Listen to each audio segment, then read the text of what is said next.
And for your weekly headlines, Uvalde stays in the spotlight with multiple new revelations on the inadequacy of the police response to the deadly school shooting. The January 6th Select Committee chair declines to recommend charges to the Justice Department over Donald Trump's role in the controversial events that transpired at the U.S. Capitol during protests regarding election integrity in Washington, D.C. Lithuania is set to begin its sanctions blocking cargo freight rail shipments going through the country to the Russian exclave of the Kaliningrad Oblast. The Los Angeles County District Attorney, George Gascon, has been widely criticized for what locals are calling his soft-on-crime policies after two El Monte police officers were shot and killed by a criminal let out on parole. The markets continue to suffer, transitioning into clear bear market territory, with cryptocurrencies being some of the worst hit. Massive flooding hits Yellowstone National Park and surrounding areas as flooding continues around the globe. And Joe Biden falls off his bike. After the dust had settled from the deadly school shooting at Robb Elementary School in Uvalde, Texas last month, the public began to become aware of just how bad the police response to the event was. And slowly but surely, the public received revelations that the original story they had been fed by the media and the first responders of the city of Uvalde was falling apart piece by piece. Fib by fib was being revealed. Turns out they did not truly do their job in protecting the community. They instead sat idly by as this shooting happened. They allowed 19 people to die while surrounding the premises doing nothing. Doing nothing. Apparently, one of the reasons for this is that once he was in the building, the shooter, it became a hostage situation rather than an active shooter situation. And there was a certain degree of ambiguity and bureaucratic excuses. Later on, it became revealed that the people on the scene, one of the people who was supposedly in charge, the first responders, thought one was in charge, and the other thought that he was in charge. And so it was this disorganized mess where an hour and a half twiddling their thumbs until a off-duty Border Patrol agent went on the premises and eliminated the shooter. We know this. We also know that those police officers blocked parents from rescuing their children from the event. And we then even learned later that the police got their children out of the school. Again, while preventing those parents from getting theirs. Now today we have more revelations where apparently during the long time where the shooter was outside of the school shooting at people on the other side of the street, one of the officers had a shot at him. He did not take the shot for fear of hitting children. Obviously, when you shoot at someone, you need to be concerned about what's behind you and hitting them. But it's kind of ironic. He doesn't shoot the school shooter out of fear of hitting children. Well, he then goes and then starts killing children. So we can all see the irony in that. And the second large revelation that's come out this week is that Uvalde officials are actually using a sort of a legal loophole to block the release of the shooting records. And that legal loophole being, of course, that the shooter is deceased now, and that indicates that, well, it's now a matter that's settled, and you get what I'm saying. The perpetrator of the crime is dead, and there's a little rule where you can then bury the evidence of the event. Folks, Lord only knows what else they're covering up about this event. about the fact that they allowed it to happen. And hopefully they are not allowed to cover up the details of this shooting, because I think the public needs to know that, and we need to understand what went wrong, why the law enforcement didn't do its job that day, and what changes are going to be needed to ensure this sort of thing doesn't happen anymore. And that's not going to be banning guns. We're going to need to find a solution that respects people's constitutional rights and also eliminates the plagues of school shootings that's been affecting our nation for a very long time. This week, the Bipartisan Select Committee on January 6th concluded its investigation of sorts and presented its findings through a high-profile expose that was aired on nearly every major network broadcasting news channel. And so the allegation since the beginning was that on January 6th, Donald Trump led his supporters in a riot at the Capitol, where the object was to stop the proceedings of government, which would be transferring power over from Donald Trump to Joe Biden. And in effect, the allegations are of basically a coup attempt. And it's very interesting because it would be one of the world's only unarmed coup attempts that's ever been made. And look, I'm not going to get too far into the details of January 6th and what I think about the public understanding of that event, because it is YouTube. But I think that if you do some research into it yourself, I imagine a lot of you already have, you're going to or already do understand that the media narrative and really generally the mainstream narrative about that event is quite skewed and quite, frankly, incorrect. And so this is shown forth in the fact that Chairman Benny Thompson, who's a representative in Congress that represents the Mississippi Delta region, he again, chairing the committee, he did not recommend this week to the Department of Justice to actually prosecute Donald Trump for this.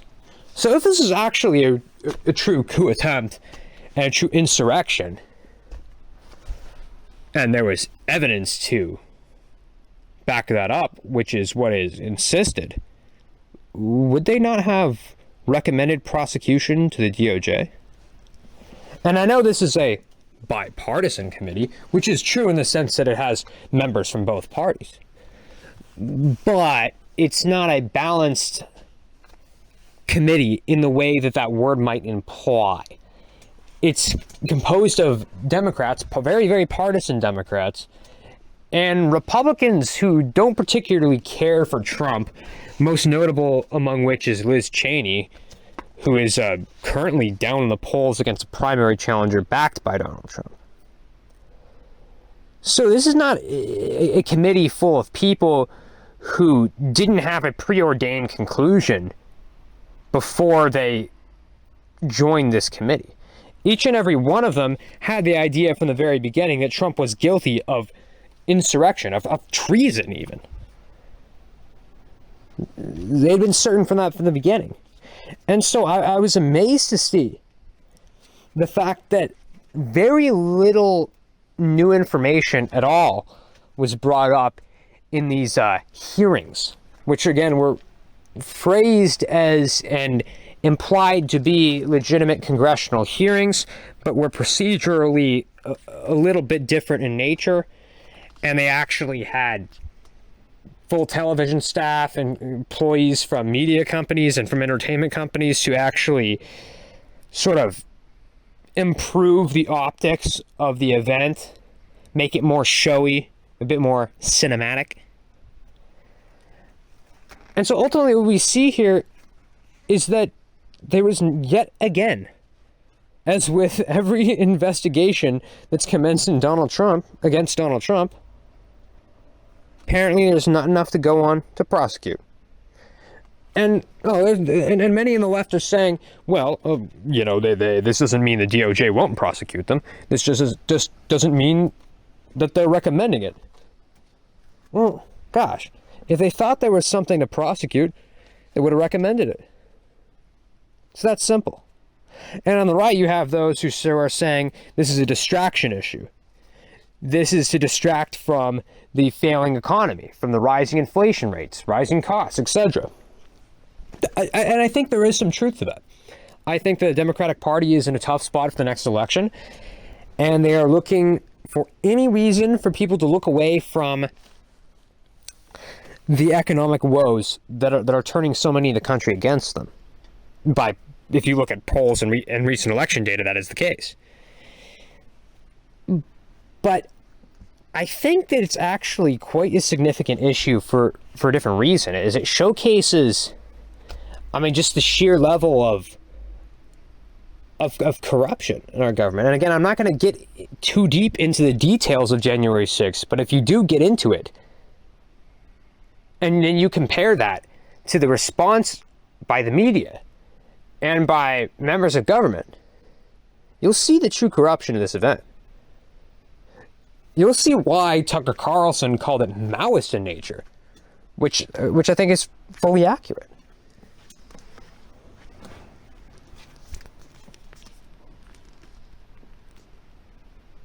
You may have noticed Kaliningrad Oblast on a map if you've ever seen that there is actually a segment of Russia and Eastern Europe that's separated physically from Russia, only really connected by the Baltic Sea, and instead sandwiched between Lithuania and Poland.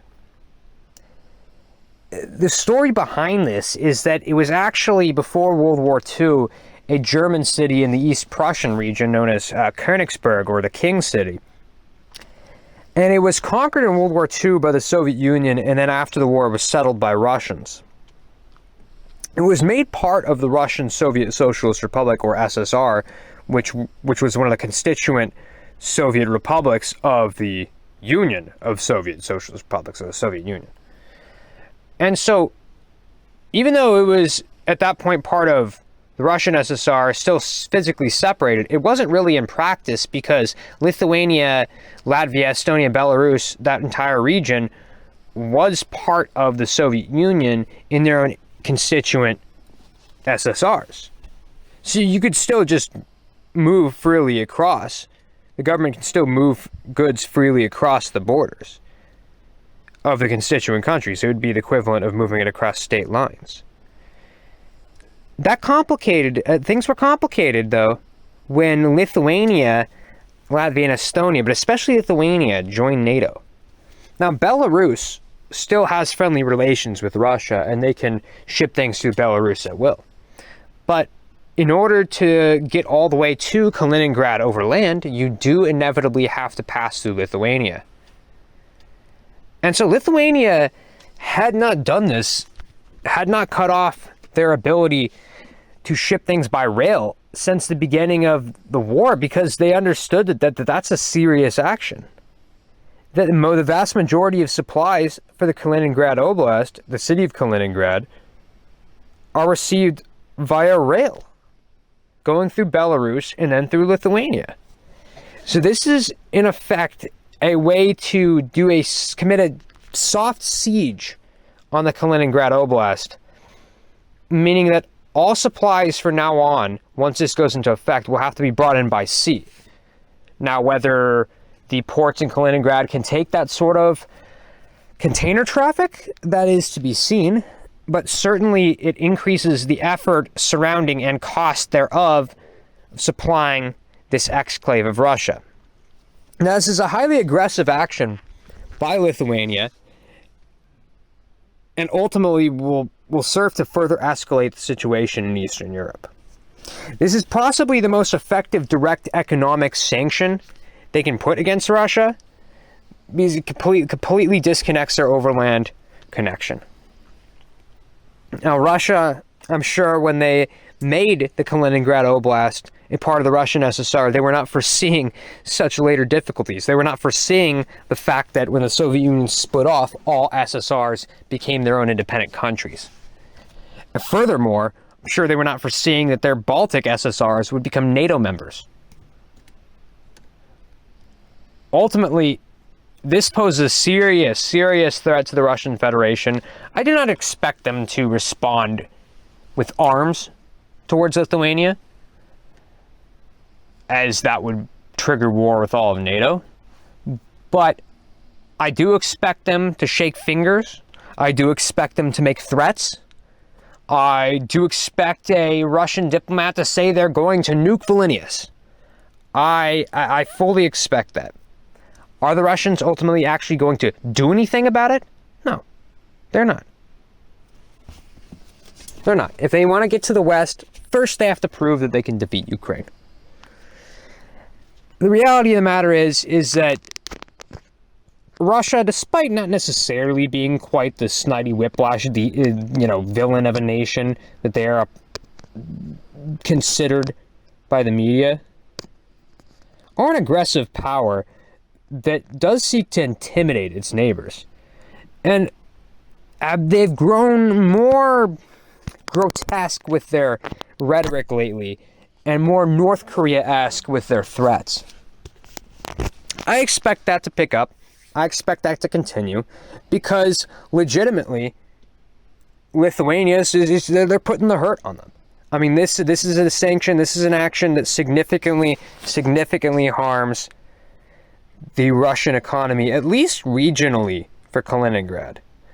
I would keep your eyes on Lithuania. They are actually a large player in Eastern Europe, particularly within the dispute between NATO and Russia.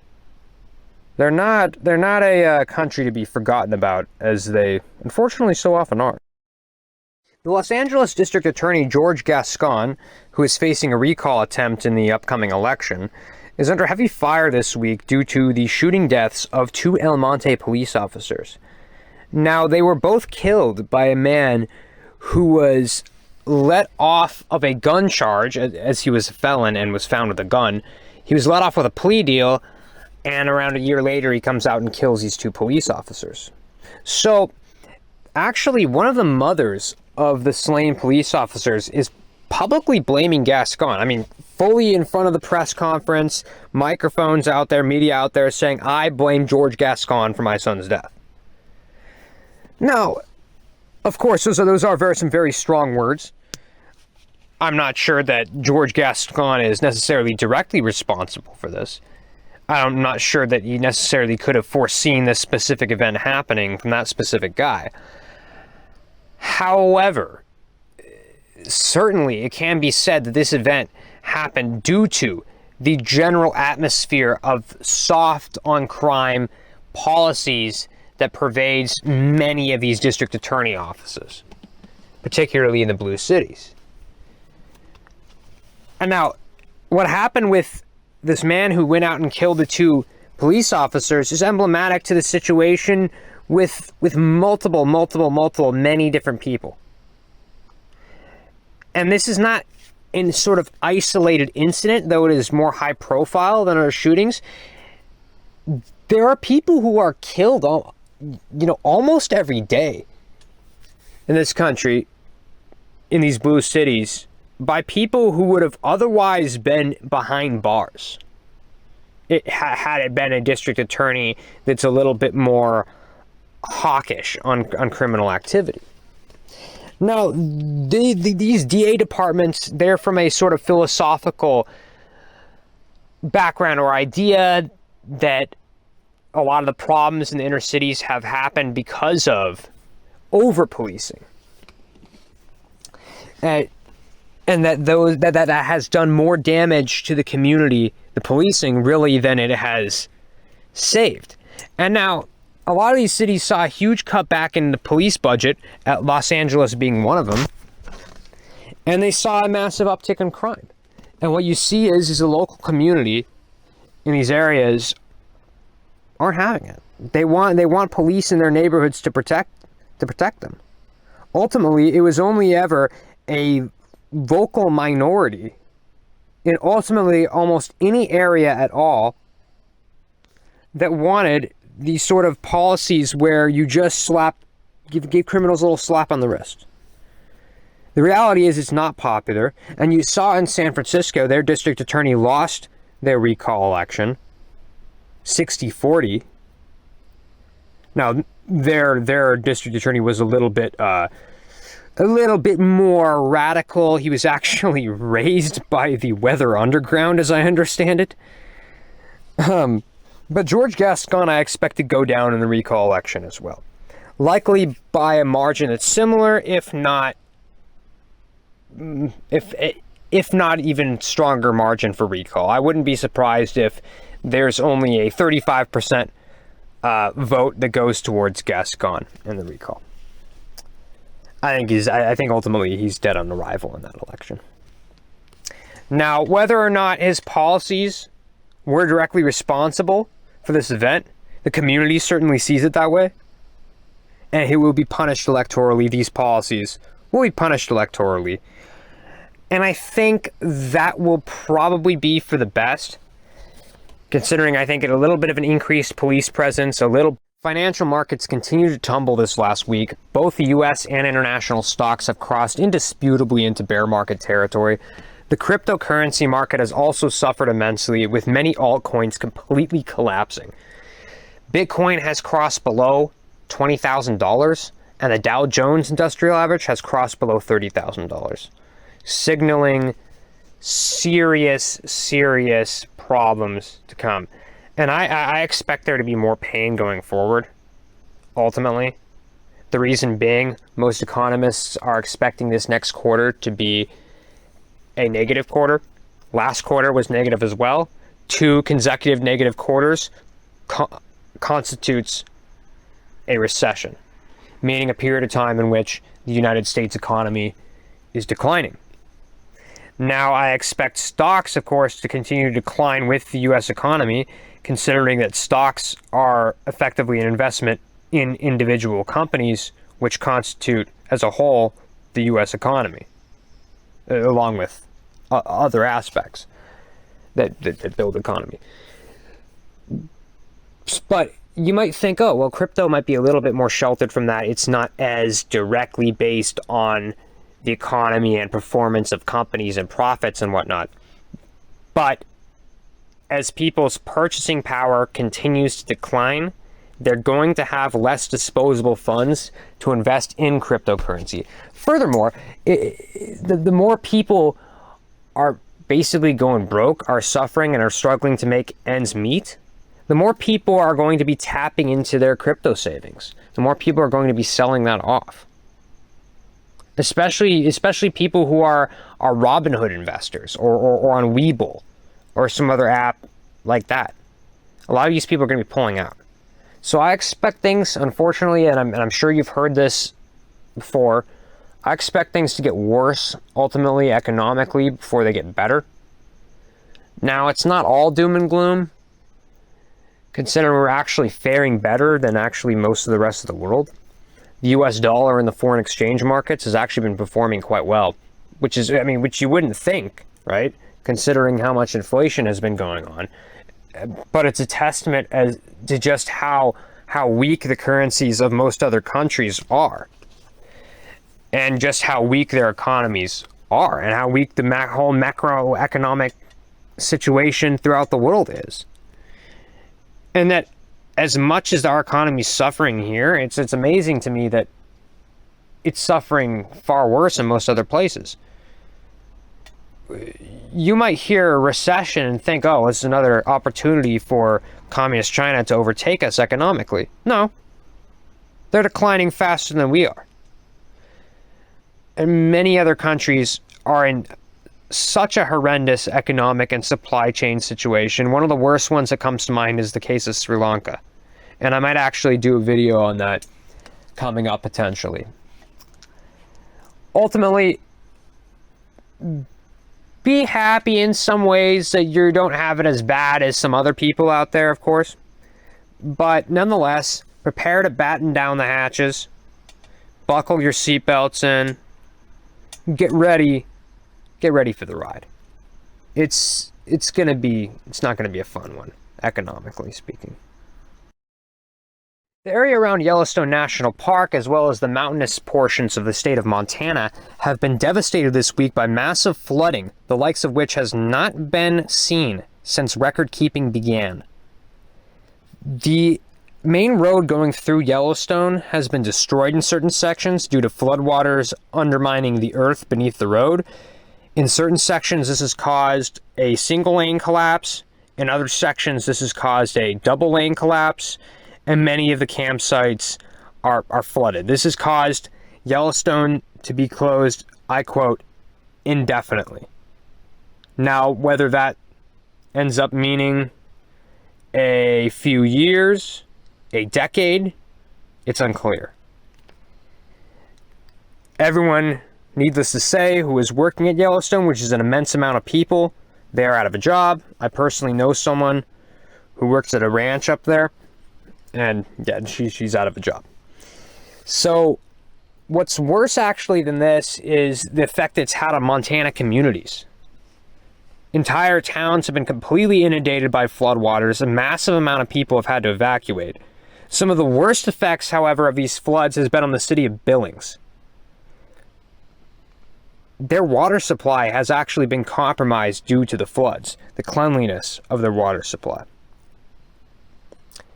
causing significant water strain on that city. Now, what exactly is going to happen with that is unclear. Will it become a Flint-like situation where people are going to be constantly dropping off water bottles? It's unclear at this point.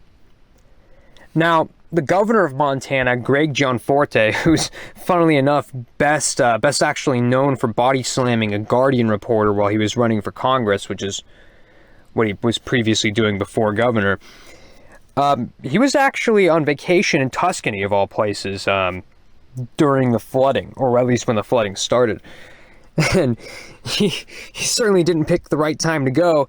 He, of course, came back on Thursday, relatively quickly after the floods began. But he was pretty widely criticized and attacked for that. Tough break. The guy picked the wrong time. As from what I understand, he left before the flooding. He left to Tuscany before the flooding began, so I don't really think you can pin any wrongdoing on him. But ultimately, it's a devastating situation. Folks, pray for Montana, pray for Yellowstone. It's important to note, though, Montana and the Yellowstone region are not the only places on Earth right now being affected by massive flooding. It's also important to keep in mind the folks in Bangladesh, as well as the surrounding regions in India, are facing massive flooding right now that's likely to have a far higher human cost, partially due to their much higher population density, but also due to even increased intensity of flooding over there relative to what's going on in Montana and Yellowstone. So also do remember to keep the folks of India and Bangladesh in your thoughts as well. So Joe Biden's handlers let him off the leash, and he was allowed to go on a bike ride by his beach house in Delaware. And so he was pulling up to the end of his ride where there's some of his Secret Service people, as well as just some onlookers filming and cheering for him.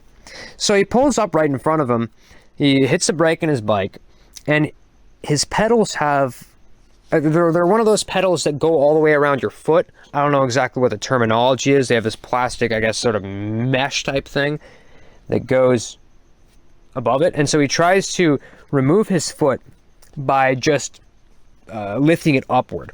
And obviously it doesn't budge. There's something blocking his foot from doing so. And so instead of simply sliding his foot backwards out of it, he just falls right over. And of course, it's a silly thing. The president, if he fell off his bike. But if you're really looking at the situation, this is terrible optics for Joe Biden. This is yet another senior moment by him. Yet another moment where he's stumbling around, either physically or verbally. And this is a serious problem for Joe Biden. It just reinforces the same idea that people are increasingly getting in their heads. That Joe Biden isn't with it, that Joe Biden's too old, that forcing him to do all these presidential duties is elder abuse. It's reinforcing that idea from the people. And it's every time this happens, Joe Biden becomes a weaker and weaker candidate when you're talking about potential re-election. This sort of thing, it's not significant in and of its own right. I included it in here mostly because it was a funny thing. The guy fell over, but it's really just emblematic of the whole issue with Joe Biden as a candidate. And this goes beyond any sort of policy. This goes beyond what he's specifically actually doing as a president. I'm talking just optics-wise as a candidate. It makes him seem old, worn out, senile, and not the good type of old. Like there's two words for old in Chinese: Lao and Jiu. Jiu meaning something that's old and worn out and not really good anymore. Lao being something that is old yet refined and is positive because it's old and it's had time to marinate, I guess. Collect a lot of experience and is able to divulge that. Like I'll tell you, my grandfather, he's over 85 years old. And his mind is way sharper than Biden. He would actually have the intellectual capacity to do Joe Biden's job better than he is. And it just depends on the person. Some people are still with it at that age, some people aren't. It becomes increasingly clear to everybody, and I'm sure most of you it's already been clear to, but every time one of these events happen, someone else finally realizes like, oh, you know what? Like, come on, this guy's not actually running things.